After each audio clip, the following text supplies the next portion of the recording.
नमस्कार। आप सबों का हमारे चैनल आस्क एस्ट्रोएड में बहुत बहुत स्वागत है। आपको हमारा पिछला वीडियो लाइक करने के लिए बहुत बहुत धन्यवाद। बहुत सारे कमेंट्स आए, बहुत सारे लोगों के पर्सनल ईमेल और मैसेजेस आए। तो उसमें कुछ लोगों ने कुछ चीज़ें ज्योतिष के बारे में पूछी, तो मुझे पता लगा कि बड़ी भ्रांति है इस ज्योतिष को लेकर के।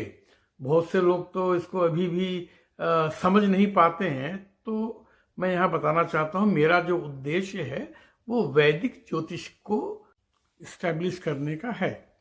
इसका मतलब क्या होता है? एक विशेष प्रकार का विज्ञान है।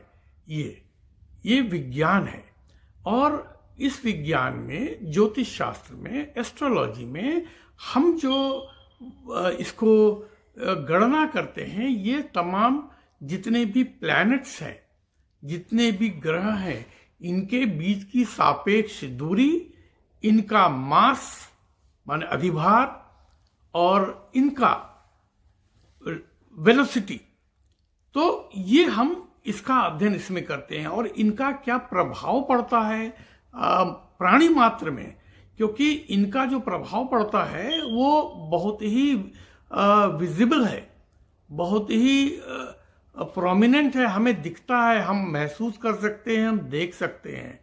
तो इनका अध्ययन जो है ये ज्योतिष शास्त्र कहलाता है।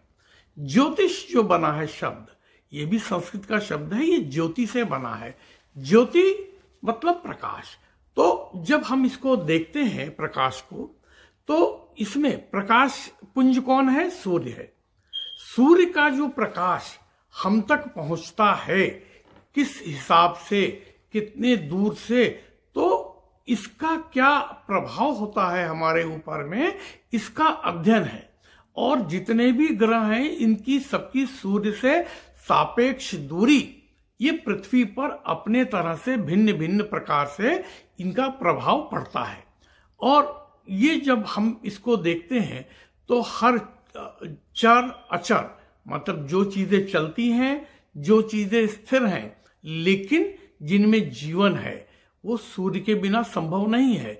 इसीलिए सूर्य को हमारे यहाँ इसका केंद्र बिंदु माना गया है। सूर्य जो है ग्रहाधिपति कहलाता है, और ग्रहों के अधिपति होने के नाते इसका प्रभाव हर एक पर पड़ता है, हम पर सबसे ज्यादा पड़ता है। सूर्य और चंद्रमा, ये दो ग्रह ऐसे हैं जिनका हमारे ऊपर सबसे विशेष प्रभाव पड़ता है। सूर्य ग्रहाधिपति है, सोलर सिस्टम का मालिक है। चंद्रमा हमारे पृथ्वी के सबसे नजदीक का ग्रह है। इसीलिए आप देखेंगे कि सूर्य और चंद्रमा की वजह से हमारे वहां ज्वार भाटा और समस्त प्रकार के आंधी तूफान या सौर मंडल से जो भी विकिरण आता है, उसका असर हम पर जरूर पड़ता है। हमारे पास जो भी मौसम होते हैं, मौसम का चक्र जो होता है, ये सूर्य के बिना संभव नहीं है। क्योंकि पृथ्वी एक पैराबोलिक पैटर्न पे सूर्य का चक्कर काटती है, और चंद्रमा पृथ्वी का चक्कर काटता है। तो इस पृथ्वी के इस पैराबोलिक भ्रमण को ही, जो इसका सर्किल करना है सूर्य का, इसके वजह से ही सारे मौसम हमारे वहां होते हैं। अब हमारे यहाँ, हमारे इस सौर मंडल में सिर्फ 9 ग्रह होते हैं, 9 ग्रह हैं। ऐसे बहुत सारे सौर मंडल हमारे आकाशगंगा में हैं, गैलेक्सी में हैं, और ऐसे ही लाखों करोड़ों गैलेक्सीज जो हैं, ये ब्रह्मांड में हैं। तो हम उतनी दूर नहीं जाके हम अपने आप को अपनी गैलेक्सी और अपने सौर मंडल तक सीमित रखते हैं। हमारे सौर मंडल में 9 ग्रह हैं: सूर्य, बुध, शुक्र, पृथ्वी, चंद्रमा, मंगल, बृहस्पति, शनि और राहु केतु। ये क्रम से हैं, क्योंकि सूर्य के बाद में जो ग्रह आता है वो है बुध, बुध के बाद में जो ग्रह आता है वो है शुक्र, शुक्र के बाद में जो सौर मंडल में ग्रह आता है वो है पृथ्वी, और पृथ्वी का जो चक्कर लगाता है वो है चंद्रमा, और उसके बाद में आता है पृथ्वी की कक्षा के बाहर मंगल, और मंगल के बाहर बृहस्पति, और बृहस्पति के बाहर शनि, और शनि के बाद राहु और केतु आते हैं। अब राहु केतु क्या है? राहु केतु इनको अंग्रेजी में बोलते हैं dragon's head and dragon's tail. अब इनको हम बोलते हैं छाया ग्रह। इनका दूसरा नाम है राहु का north node and south node. तो अब ये इस तरह से ये जो है छाया ग्रह, जिनको शैडो प्लेनेट के नाम से जाना जाता है, और ये हमारे जीवन को बहुत बुरी तरह प्रभावित करते हैं। अगर इसको हम देखें तो हम इनको 9 ग्रहों को हम 3 समूह में बांट सकते हैं। तो जैसे शनि मंगल राहु, इनको एक ग्रुप में रखते हैं क्योंकि ये हमेशा दुखदाई होते हैं, ये तकलीफ देते हैं, इनकी वजह से जीवन में बड़ी तकलीफ आती है। और अगर ये चाहें तो किसी भी व्यक्ति को ये घुटने के बल लाने में सक्षम है। तो शनि मंगल राहु, उसके बाद में जो दूसरा समूह बनता है वो है सूर्य बृहस्पति शुक्र।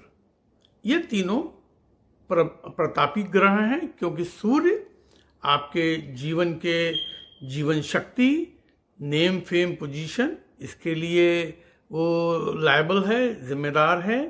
बृहस्पति मान सम्मान ज्ञान, राजकीय चीज़ें, गवर्नमेंट जॉब, गवर्नमेंट से रिलेटेड चीज़ें, इसके लिए वो जिम्मेदार है। और शुक्र सब तरह की लग्जरी, सुख, सौभाग्य, ये इसके लिए जो है शुक्र जिम्मेदार है।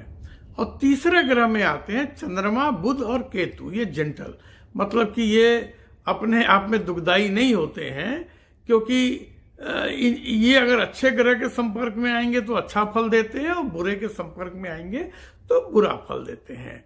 हम आगे किसी अन्य एपिसोड में हम आपको इसके बारे में पूरी चर्चा करके बताएंगे, हर ग्रह का कैरेक्टरिस्टिक बताएंगे और बताएंगे किस ग्रह की महादशा या अंतरदशा होने पे क्या फल प्राप्त होता है और उसकी बुरी चीजों से हम कैसे बचें, हमको क्या उपाय करने चाहिए।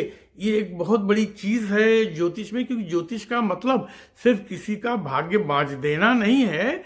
इसका मतलब है कि हम चीजों को समझ सकें और उसको हम सुधार सकें।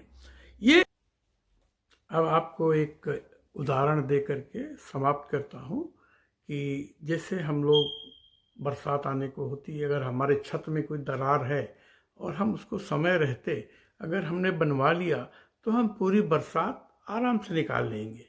लेकिन अगर हमने हीला हवाली करी, उसको ठीक नहीं किया, तो बरसात का पानी निश्चित रूप से हमारे घर में घुसेगा और तकलीफ देगा।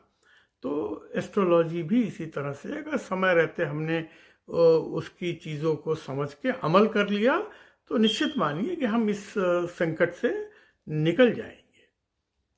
आप हमें मेल करके, मैसेज करके, अपने कमेंट्स दे करके, लाइक करके, शेयर करके अपनी राय हमें ज़रूर दें, हमें बताएं। नया प्रयास है, मेरा उद्देश्य अधिक से अधिक लोगों तक पहुंच के वो भ्रांति को दूर करना। ज्योतिष के बारे में जो फैली हुई है, ये एक सचमुच विज्ञान है, प्राचीन विज्ञान है, इसका काफ़ी बड़ा आधार है, उसको प्रोपोगेट करना, फैलाना, यही मेरा उद्देश्य है। तो इसमें आप सबका सहयोग बहुत वांछनीय होगा।